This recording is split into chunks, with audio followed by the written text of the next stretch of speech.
Sekarang kita udah kedatangan tamu lah ya, disebutnya tamu lah, soalnya jarang-jarang mereka berkunjung nih.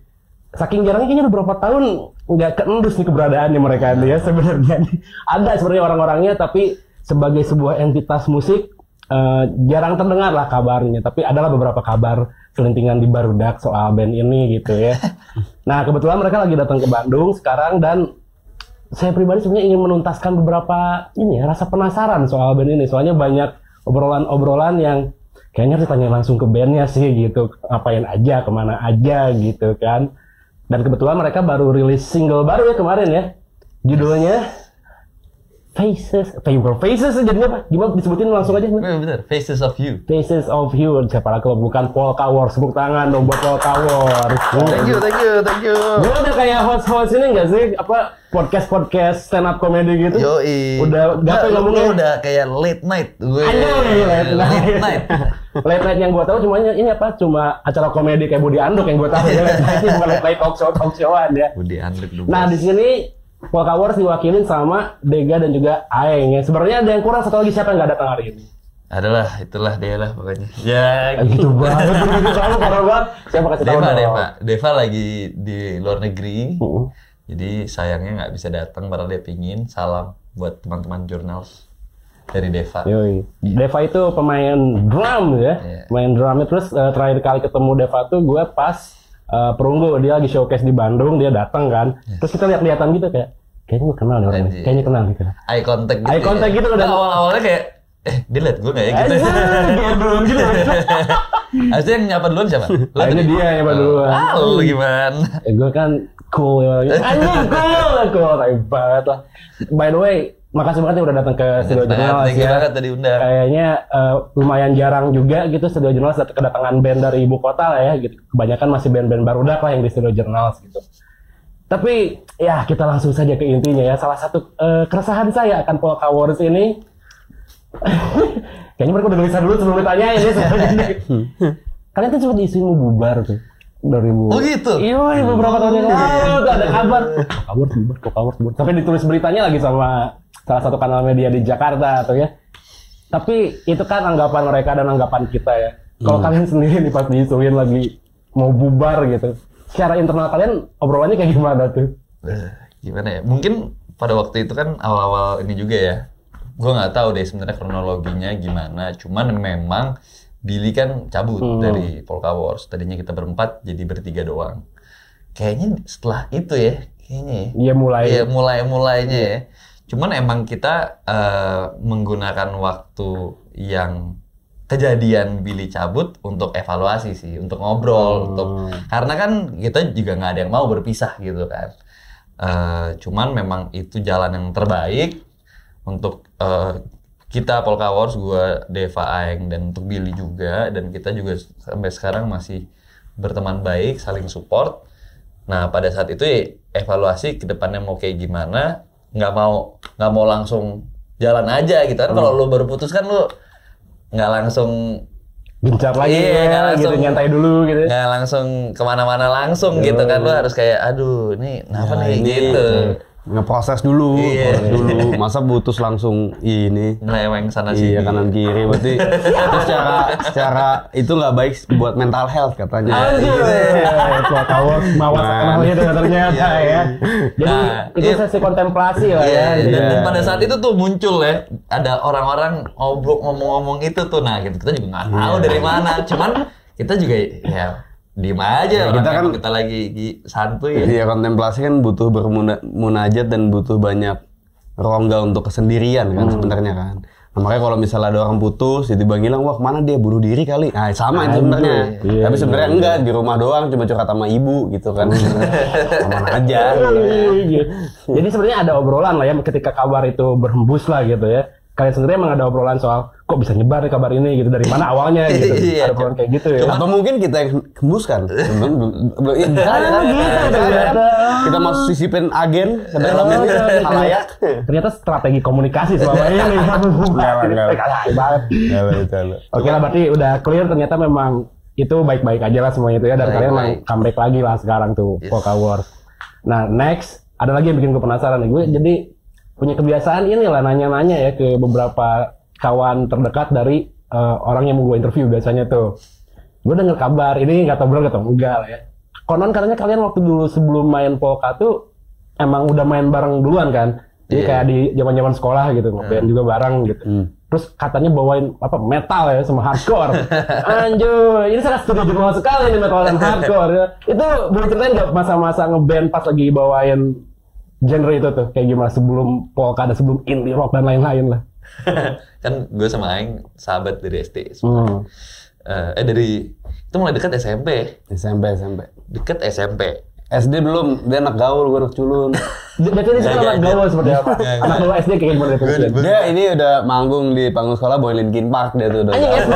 Iya SD itu. Kelas Anjing. 5. Ngaco tuh. Cuman gue kelas 4 dibully banget bro, karena gue pindah dari sekolah yang luar Jakarta Selatan, terus pindah ke SD Jakarta Selatan, terus ternyata kartu Pokemon gue kan bilang, lu punya kartu Pokemon nggak? Gue bilang, gue punya gitu. Dia nanya, lu hologram berapa? Semua gue hologram. Terus dia, wah serius lu? Bawa dong besok. Wah keren banget lu bro gitu. Pas gue datang bawa, ternyata punya gue palsu bro. Gue nggak tahu kan. Terus ini apa? Dilek, wah parah lu, payah lu gitu. Lalu gue dibully. Terus cuman kelas 5 ganti kelas, yang anak-anak itu gue udah nggak main lagi sama mereka kan, karena mereka toksik bro. Terus jadinya gue untung yang ini diajak nge-band, jadi kayak gitu. Iya pokoknya SMP itu kita mulai hangout, terus dengerinnya mulai dari emo, post-hardcore, metal gitu-gitu ya. Pokoknya kita grow up bareng. Emang pertemanan kita dengerinnya itu ya. Kalau lu dulu apa yang gateway-nya tuh dengerin musik-musik gitu? Gateway-nya LimeWire dulu. Iya, download kayak gitu ya. gateway band-nya, gateway band-nya. Kayaknya dulu dari ini deh. FFTL coy. FTL ya, From First to Last. FFTL. Oh, From First to Last ya. Skrillex. Gue dulu awal-awal di Used. Gue dari SD Iya, tuh. di Used. Jadi emang awalnya emo dulu. Terus Emo. kayak kan kalau masa kecil tuh kelihatannya lu lebih makin keras makin keren gitu kan. Lu kayak naik kelas gitu. Jadi dulu tuh awalnya gateway-nya emang sebenarnya awalnya Linkin Park, System of a Down dulu tuh yang metal kan. Terus ternyata tuh ada sub genre yang kita doang nih yang suka nih, anak-anak muda doang nih. Kakak gue nggak suka, kakak gue tai nih musik-musik gini gitu ya. Yang lain kayak nggak ngerti bro, kita doang ngerti nih. Nah itu emo, Youth the Used, MCR, FF, terus kayak abis itu MCR mulai masuk MTV sama Channel V, kita kayak kita yang baru bro gitu. Nah itu FFTL deh, terus nah itu mulai tuh sepatu kita apa Draven ini ya Draven, habis itu Macbeth ya. Karena ke tukang celana nyari bang yang paling ketat ya gitu. Pensil ya. Iya. Terus habis itu mulai main-main gitu. Apaan? Udah mulai band di situ nggak sih? Udah mulai. Iya udah mulai nge-cover. Cuman dulu pas mulai nge-cover tuh kelas 3 SMP. Nah itu tuh udah naik kelas lagi dari FFTL ketemu yang ada hardcore. Cuma hardcore tuh dulu Normajin. Udah cari ya Normajin. Udah mulai chaotic ya. Iya. Nggak tahu kenapa ketemunya di situ ya. Terus udah kita bawain itu. Terus jalan deh. Bikin band namanya Namora. Oh namanya Namora. Abis itu bikin lagu-lagu sendiri. Nah pas bikin lagu sendiri tuh jadinya kayak metalcore gitu ya jatuhnya. Terus kita manggung tuh mulai. Manggung sama Tertin. Manggung sama siapa lagi ya ini? Jadi ngalamin tuh era parkit tuh ngalamin tuh di Dejavu. Di Dejavu kita main di Dejavu berapa kali? 2 kali kayaknya. Kilems awal ya. Iya, awal tuh Kilems. Dulu ini bandnya Eki Afat For the Flames bini. Iya, For the Flames. Itu lawas dan keren sekali gitu ya. Nah, pas kita lagi manggung gue sama Aing punya band Namora, si Deva drummer kita kan dia 2 tahun di atas kita. Dia punya band juga namanya Kimbo Slice. Dia lebih kayak hardcore, Poison the Well, gitu-gitulah dia. Hopeful sama Poison the Well ya kalau mereka ya. Kalau kita Normajin sama BMTH EP pertama. Sebelum jadi metalcore. Sebelum jadi sekarang juga. Cuman BMTH gila sih awalnya. Gila. Gue nggak paham musiknya apa. Terus jadi metalcore, terus jadi kayak sekarang gitu kan. Jadi emang ada fase itu ya ternyata kalian tuh sebelum Polka Wars dan ya ketemu indie rock dan lain-lain gitu ya dan musik rock itu.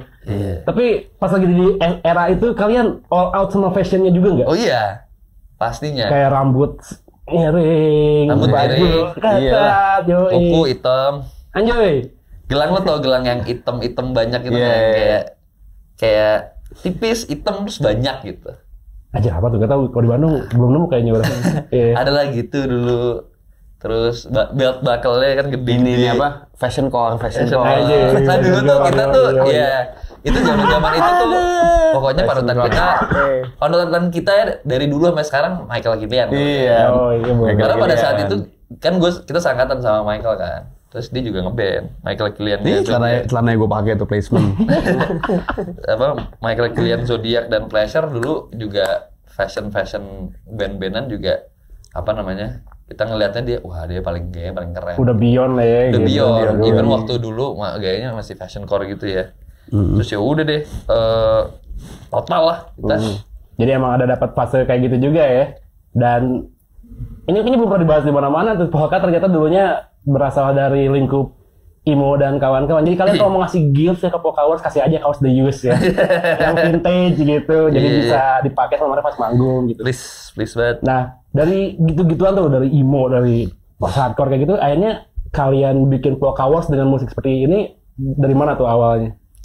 Dari obrolan apa gitu awalnya? Dari dari so asik aja nggak sih sebenarnya, kayak kan kita dengerin lagu kan nggak mungkin stay di situ-situ aja. Terus zaman iPod dulu kan, iPod mini. Gue suka bagi-bagi lagu sama Dega apa segala. Terus kan terkait referensi juga karena Dega punya kakak pertama kan, banyak referensi datang dari situ juga kan. Iya, dari Mas Anta dengerin Mew lah apa ngelebar. Ya jadinya kan namanya juga ini gejolak hormon, emosi kan juga berubah-ubah zonanya. Iya kan, kita nggak mungkin emo mulu, gue mau explore sono gitu. Habis itu pas zaman kuliah juga ngerasa inilah, pas waktu itu kan Polka kan mulai udah SMA akhir gitu. Kayak ini kita mau nggak tahu, gue mulai rasional aja, kayak objektif saya itu adalah untuk menarik perhatian kaum hawa. Ini masuk bermain musik kayak gini nggak menarik perhatian kaum hawa. Udah enggak. Berarti nggak selaras dengan objektif. Ngapain? Ini kita fokus ke KPI bro, gitu langsung. Dulu padahal kalau Ki parameter inti ya. Iya. Dulu tuh ini ya, cewek-cewek yang idaman kita waktu SMP itu siapa? Prisiana Sution siapa? Oh, gitaris ini. Salah. Squad awal ya. Terus ada dulu Sarijah ya? Sarah. Maya. Itu panutannya, terus kayak cuman kita udah move on. Habis itu nggak move on sih, tetap lagi naksir. Malah pernah juga nggak pernah. Maksudnya move on dari naksirnya. Terus jadi kayak bocil. Abis itu kita tuh apa ya dulu ya? Oh, cuman emang kan dengerinnya jadinya tuh ya indie gitu ya. Apa namanya? Fleet Foxes dulu ya. Waktu SMA tuh. Itu Efek Rumah Kaca. Itu ya kena juga lah, Arctic Monkeys gitu-gitu, The Strokes gitu-gitu. Terus kayak ini ya, Interpol tuh kebetulan kita semuanya suka gitu. Walaupun sukanya udah beberapa periode itu kita suka band-band lain, terus bikinlah Polka. Cuman keluarnya ada dari banyak orang bilang awal kayak Interpol gitu ya. Terus kayak ya udah kalau memang begitu kata orang gitu. Anjir, biarkan publik yang menilai lah ya. Iya. Tapi sama Deva dan Billy itu emang dari tongkrongan yang sama juga nggak sih? Jadi kita satu SMA. Satu sekolah. Billy tuh masuk ke seangkatan sama kita kan, masuknya pas kelas 1 SMA. Dia juga awalnya main metal. Dulu tuh kalau band kita namanya Namora, dia namanya Last Heroes. Anjir. Nah, kalau nanya si Adam yang main bass tuh di Pelteras sama iya, Adam. Dia kalau ketemu sama kita hafal gitu lagu-lagu Namora. Terus ternyata dia kayak, gue juga suka Last Heroes sama Kim Bosa. Jadi kayak semua band-bandnya gua sama Deva tuh ternyata dia ngulik ya. Anjir. Keren juga lu.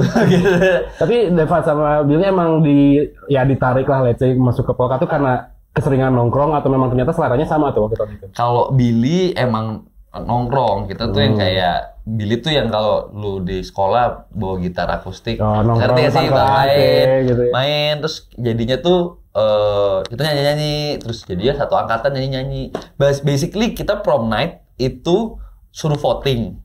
maunya bandnya siapa? Malik atau Efek? Pokoknya milih lah gitu. Ada banyak.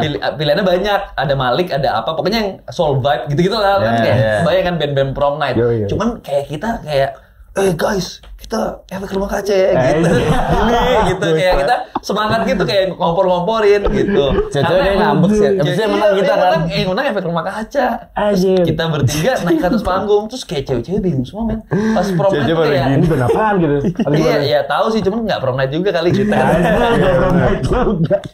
Prom night RK Aneh banget, kayak galau banget gitu kan. Padahal cocok itu buat prom night ya, maksudnya Efek Rumah Kaca membawakan lagu-lagu sendiri gitu. Ya endingnya kemesraan ini lah ya, jadi top 40 lah, jadi aman prom night juga. Jadi sama Polka Wars dilandasi oleh tongkrongan yang sama mungkin ya, terus kebetulan ya selera musik lumayan ngeklik juga kali. Nah ngomongin Polka Wars nih, ya kita maju dikit beberapa tahun setelah kalian ngeband, ya mulai dikenal, terus bikin rilisan, Galaxis Mundi dan lain-lain. Terus kalian tuh sempet gini kan, menang apa sih yang Converse itu tuh, Rubber Tracks ya, Rubber Tracks ya. Itu kalian dikirim ke New York buat rekaman tuh. Berapa lama di sana berarti? 2 minggu ya gitu ya. 2 minggu. 2 minggu. Duitnya terbatas gitu. Duit terbatas gimana ceritanya? Nah ceritain nih gimana duit terbatas. Ya enggak lah, kalau boleh di sana setahun juga mau, duitnya segitu doang. Gak punya duit. Jadi itu kalian nge-submit lagunya atau gimana? Iya, jadi kita tuh kalau nggak salah Whiteboard Journal ya yang diutus waktu itu jadi media yang menjalankan kontesnya Converse. Habis itu kita emang waktu itu tuh Deva yang kayak masukin aja lah musik kita nih ke sini, siapa tahu menang gitu. Ke beberapa banyak hal lah, salah satunya si Converse Rubber Tracks itu. Dan setelah dikurasi sama judge-nya siapa aja waktu itu ya, gue lupa ya. Ada David Arigan juga ya kalau nggak salah ya. Terus masuk nih top 5 kita, Stars and Rabbit, Begitu Milioner, sama satu lagi, band, ya itulah pokoknya. Masuk lah ya. Terus terus ternyata wah ini top 5 nih kita. Cuman penentuan pemenangnya, yang menangnya bakalan dapat rekaman di New York dan pesawat, itu voting bro. Jadi kita langsung kayak, wah ini kita harus menang nih. Voting yang ngomong sama ke keluarga besar gitu kan. Iya nyababe teman-teman, kita ikutan bantu voting gitu. Nah, kita ya udahlah, kita lakukan sebisa kita.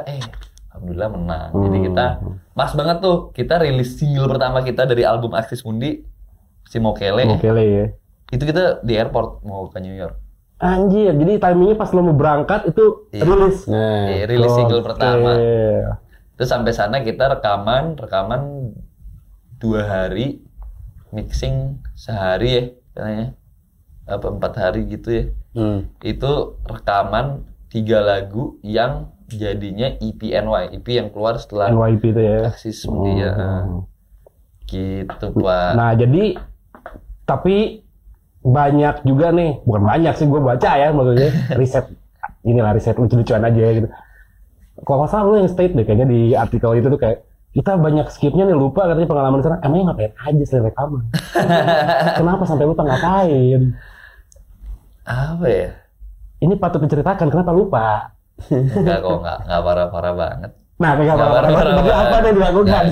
Gue malah nggak apa-ngapain. Kita nggak apa-ngapain, kita masih ada. Gue pas era itu benar-benar ini lagi alim-alim juga cingkrang gitu-gitu. Aduh, demi Tuhan gue sholat mulu gue.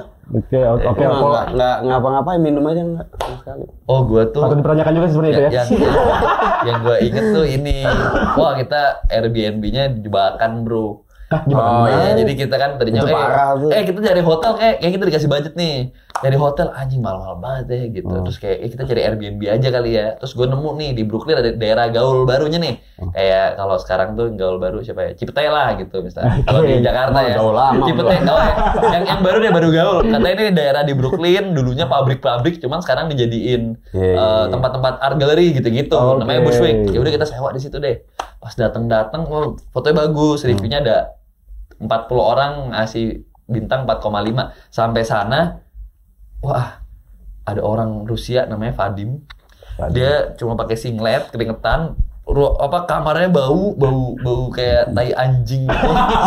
Habis itu kayak berantakannya kayak kapal pecah. Terus kita kayak Itu apartemen apa apartemen? Iya, jadi dia kayak apartemen gitu. Jadi kita nyewa apartemen kan, Iya, Airbnb maksudnya gitu. itu ruangan apartemen. Ruangan apartemen. Terus kayak kita kayak oh bro, lu bakalan bersihin. Oh iya, gue bakal bersihin, lu cabut aja dulu sejam 2 jam, ntar balik-balik lu ini kayak hotel clean.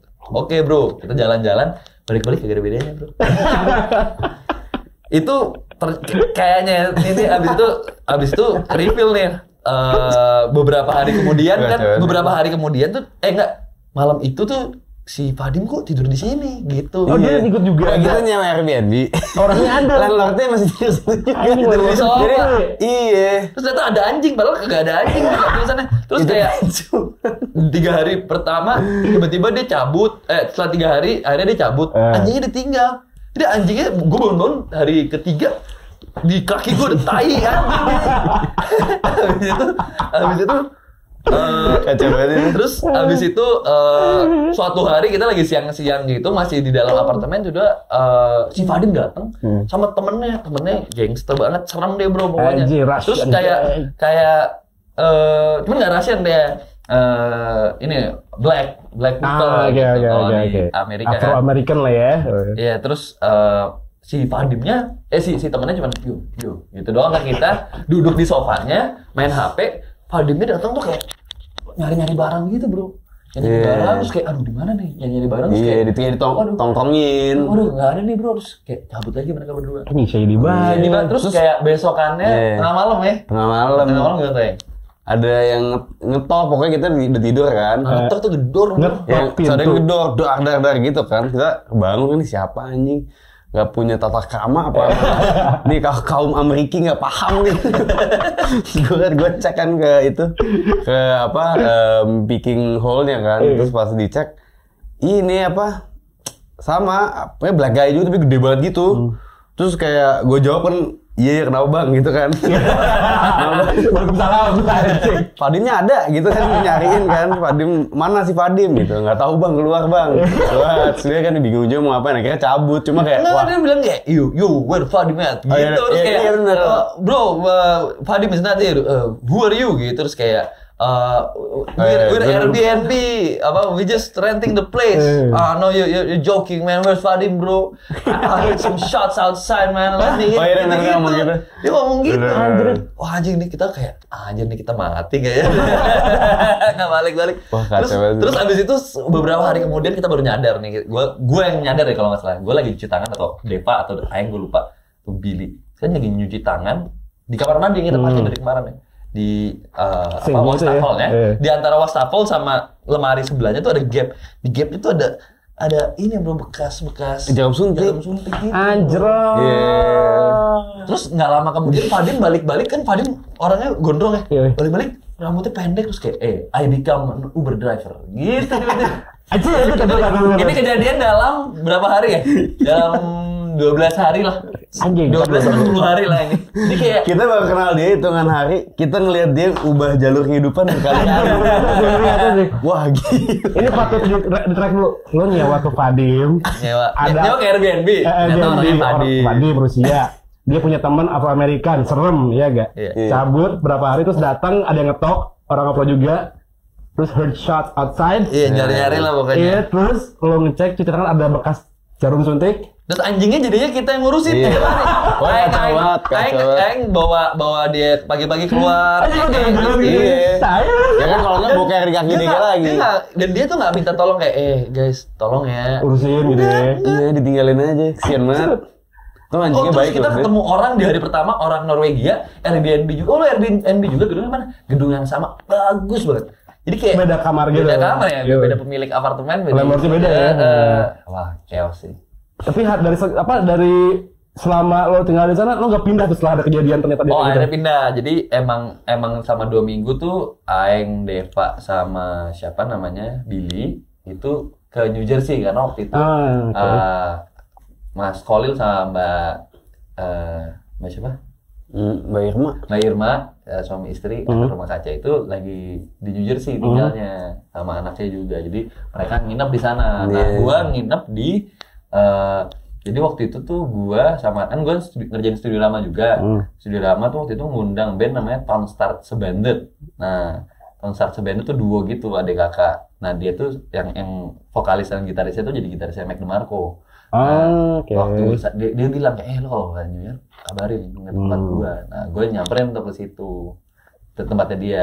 Itu juga tempatnya chaos gitu, jadi kayak satu rumah itu tuh kayak cuman apa kayak bedeng tuh kalau lo diketok gitu ya kan, bukan bedeng namanya, nama triplek gitu, triplek. Terus ini kamar nih, orang ada 4 orang semuanya kayak seniman gitu, yang satu bisa main apa saksofon, yang satu main apa gitu-gitu, terus satu ruangan gede di tengah, kita ada biliar, ada apa, asalnya nih kayak seniman tinggal barengnya, gue tidur di sofa.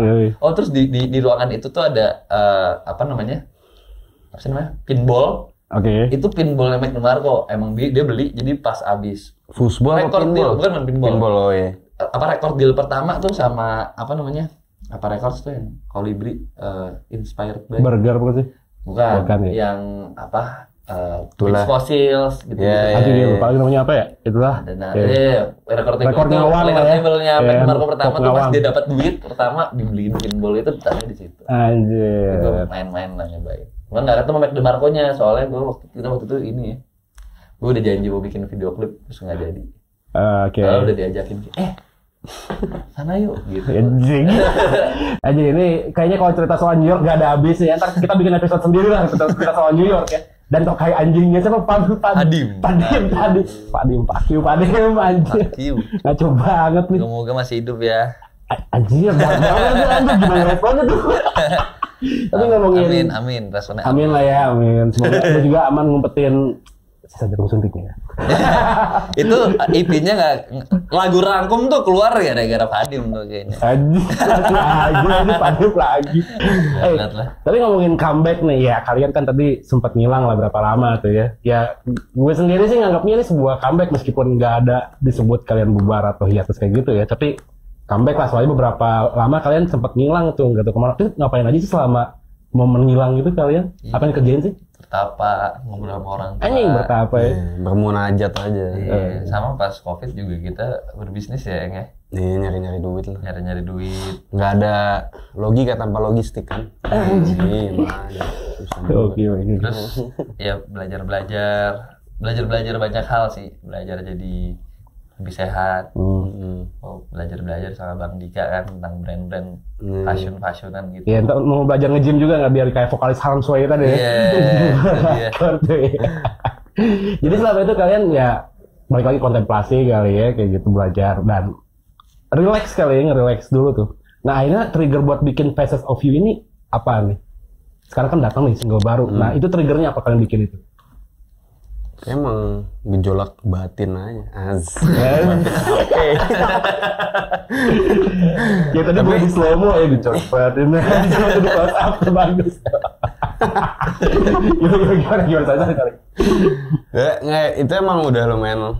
Emang kita sebenarnya materi ada, emang udah lumayan ada gitu, maksudnya dari kemarin kan, terus kayak rekam lah gitu kan. Biasa. Oh jadi ada tabungan sebenarnya. Iya, jadi emang kita tuh setelah selesai Bani Bumi kan emang ada beberapa yang tertinggalkan gitu. Ada beberapa lagu-lagu yang emang dari situ, dan ada beberapa lagu juga yang baru. Cuman emang begitu Billy cabut, kita juga jadinya evaluasi diri, kontemplasi, terus begitu yaudah yuk nih selesain lagu yang ini, dan kita bikin beberapa lagu lagi.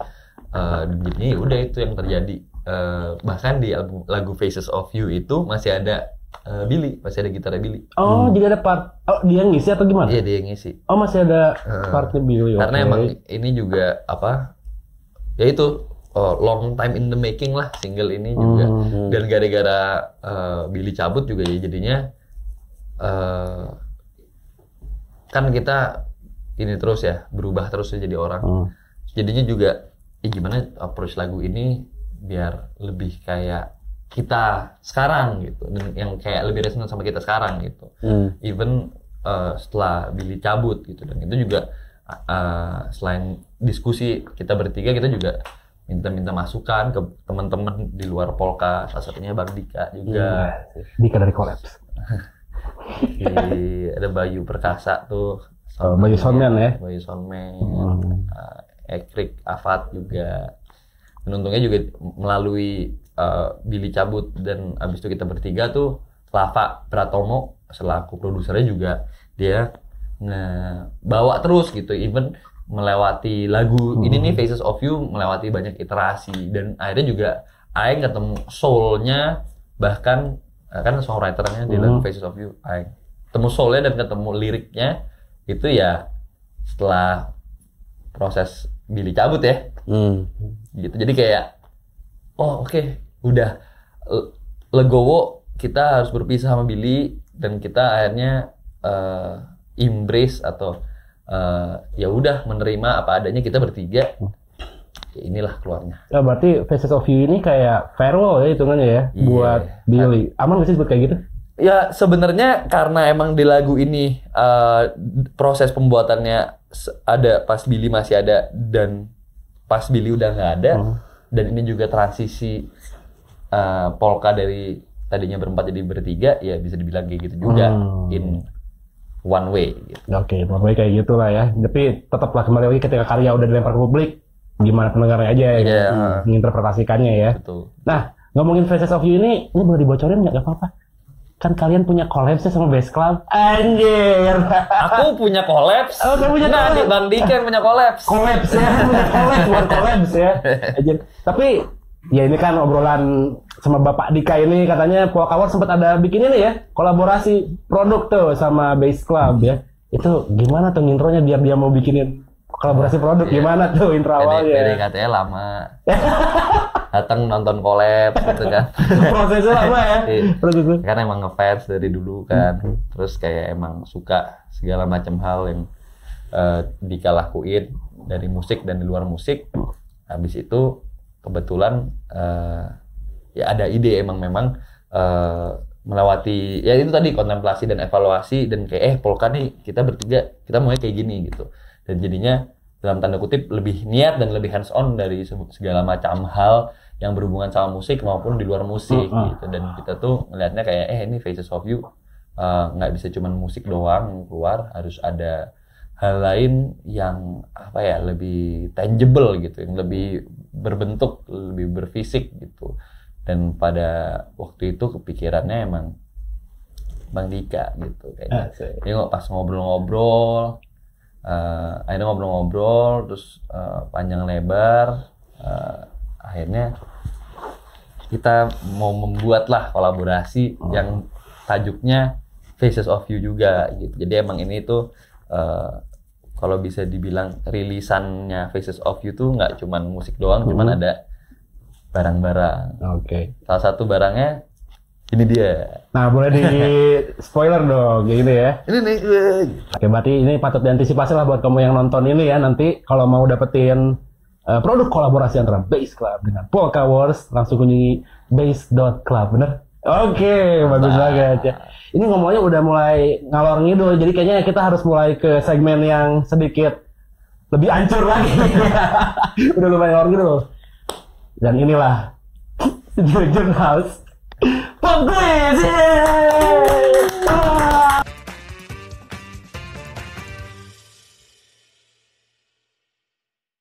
Wah, aku seperti orang gila. Wah, oke.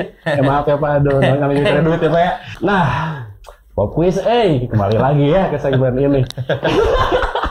Nah, kebetulan karena Pop Quiz pertanyaan pertama ini titipan dari Bang Dika. Silakan Bang Dika tanyakan langsung ke Polka Wars. Silakan. Iya. Coba ini bisa disorot ke situ nggak? Bisa langsung ke situ nggak? Jangan atau.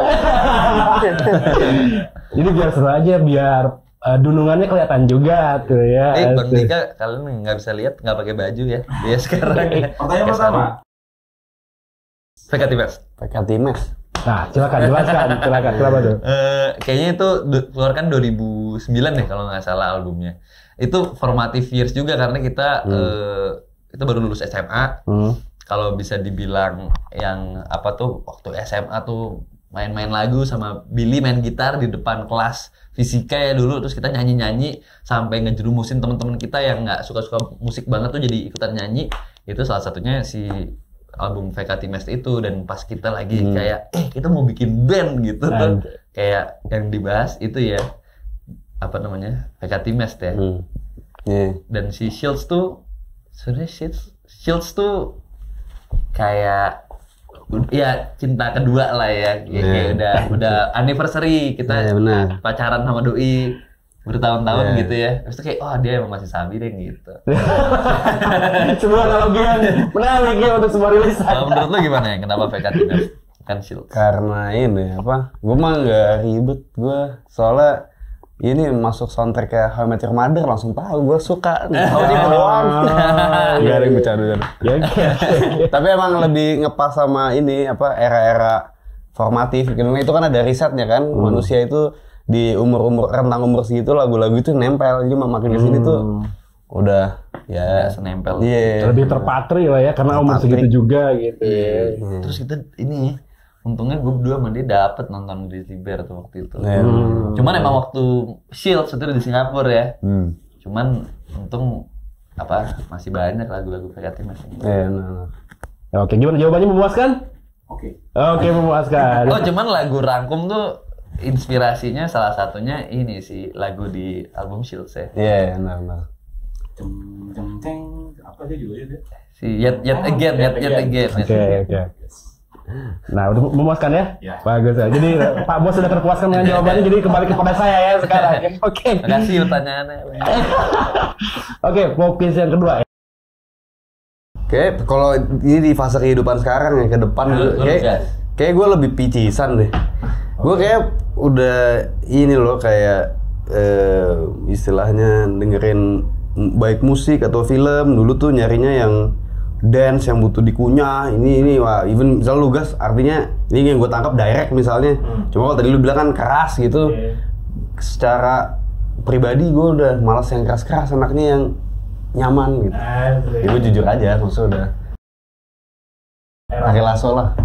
Soalnya apa ya?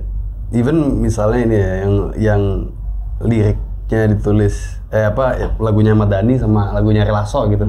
Gue juga demen Ari Lasso.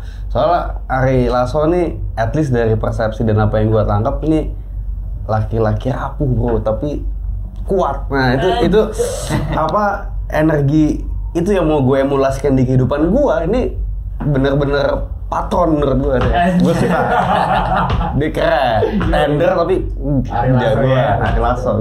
Kalau gue tuh dulu kayak pas gue udah lebih sadar hidup dan dewanya lagi munculnya emang lagi Once seingat gue. Cuman pas gue go back lagi dengerin semua rilisan dan diskografinya Dewa, sama sih kayak sama Aing gitu ya, emang lebih lebih OG-nya lah gitu. Kayak lo tadi suka Beastie Boys semua periode awal-awal masih lebih rough, cuman masih lebih ngena gitu di hati. Gue emang ini tangible aja contoh. Ini walaupun ini bukan Dewa ya, Ahmad Dhani di Ahmad Band gitu. Terus lo denger lagunya ya, habis itu di compare sama Dewa 19 Ari Lasso Aku di Sini Untukmu. Itu tuh caranya beda banget tuh, kayak outlook terhadap kehidupan tuh berbeda. Dan kalau Ari Lasso nih nggak pernah di posisi, kalau Ahmad Dhani tuh cenderung toksik. Gue kalau ini, walaupun gue nggak bilang itu salah, cuma angle-nya lebih kayak wah gitu laki banget kan. Kalau ini tuh, kalau misalnya si Ari Lasso nih emang ini aja manusia tender aja, gue perasa gue kayak ngelindungin orang, nggak apa-apa gue ini dulu. Gue suka banget, kelas deh. Kelas bro. Once juga mantep. Itu kan sebenarnya juga Dewa yang kita ini sekarang gedenya malah era Once kan gede banget yang angkatan kita kan. Dan itu juga mantep, cuma kayak gue lebih suka ya kalau itu juga lebih kuat juga, tapi gue lebih suka yang rapuh-rapuh gitu sih. Ari Lasso mantep aja bro. Dan kayak lebih begitu sama Once tuh lebih konseptual, lebih grande gitu. Iya, lebih grande gitu. Nggak direct gitu. Iya, itu lebih ekstrovert lah, ini lebih introvert gitu. Gue lebih introvert aja deh gitu. Gimana tuh? Menurut tergantung sebenarnya. Kalau gue sih bukan band yang sukses, maksudnya dari parameter kita kali kita sebenarnya kan kesuksesan menurut gue yang paling universal itu apapun metrik yang dilihat, tapi semuanya itu kan yang dikejar sebenarnya perasaan bahagia kan. Mau dianggap sukses duit kaya raya ya, tapi duit kaya raya itu kan sebenarnya variabel uang yang banyak, jumlah kita banyakin, tapi variabel itu berpengaruh terhadap sebuah fungsi yang sebenarnya end metriknya si kebahagiaan. Ngomong ngadi-ngadi juga tapi maksud gue apa namanya, intinya bahagia kan. Nah kalau band yang sukses ya artinya yang paling bikin bahagia. Kalau jadi lebih egois kalau definisi gue, dalam artian kayak ya kalau misalnya kebahagiaan buat gue itu adalah kebebasan, ya justru band yang paling ngasih gue kebebasan tanpa ada batasan. Maksudnya kayak, woi ini apa istilah ada objektif mau uang kayak atau growth atau apa, itu jadi nggak bebas kan. Kalau gue malah kayak ya yang jadi rumah gue aja, gue mau bikin apa terserah gue, di waktu kapan terserah gue gitu. Kalau gue gitu. Kalau gue yang penting setiap lagi ada kebutuhan untuk berekspresi itu bisa tersalurkan. Kalau dari gue itu ya, maksudnya kayak ada saat-saat dimana kayak wah kalau kita nih secara band kita bertiga itu menemukan titik dimana wah kita susah nih untuk mengekspresikan